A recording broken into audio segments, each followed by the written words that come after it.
Here, Your Majesty, we have an infant phenomenon, a remarkable child of 10.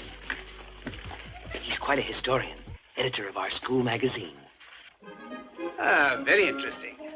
This, Your Majesty, is Rupert, our young editor. How do you do, Rupert? How do you do? Sit down. And what's that you're reading? Karl Marx. Surely you're not a communist. Do I have to be a communist to read Karl Marx? Rupert. That's a valid answer. Well, if you're not a communist, what are you? Nothing. Nothing? I dislike all forms of government. But somebody must rule. And I don't like the word rule. Well, if we don't like the word rule, let's call it leadership. Leadership in government is political power, and political power is an official form of antagonizing the people. What magazine did you say he edits? A commentary on current events. Pardon me, Bachelor. But, my dear young man, politics are necessary. Politics are rules imposed upon the people. In this country, rules are not imposed. They are the wish of all free citizens. Travel around a bit, then you'll see how free they are.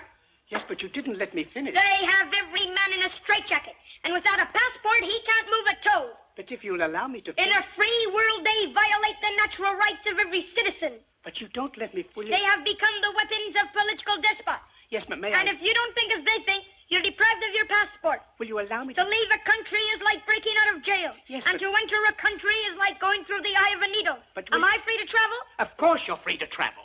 Only with a passport. Will you allow me to say something? Only with a passport. Do animals need passports? Have you finished?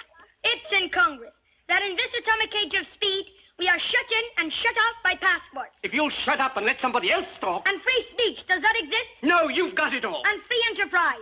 We were talking of passports. Today, it's all monopoly. All right.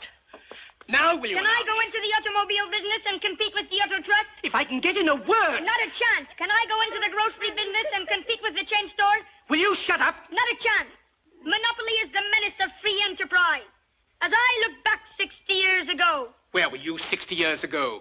He was a glint in his great-grandfather's eye. Very well now. Have you finished? Now let me say something. Let me tell you how wrong you are. In the first place...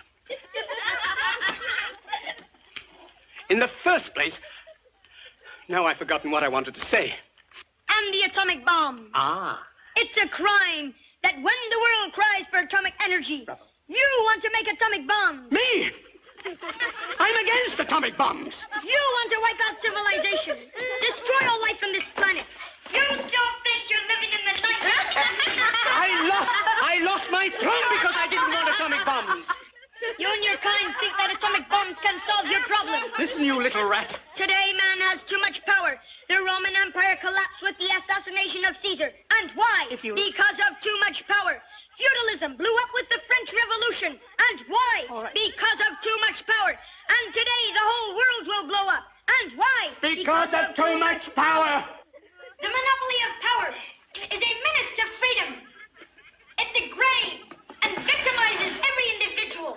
And where is the individual? I don't know. Lost in terror, because he's made to hate instead of love. If civilization is to survive, we must combat power until the dignity and peace of man are restored. What is the meaning of this?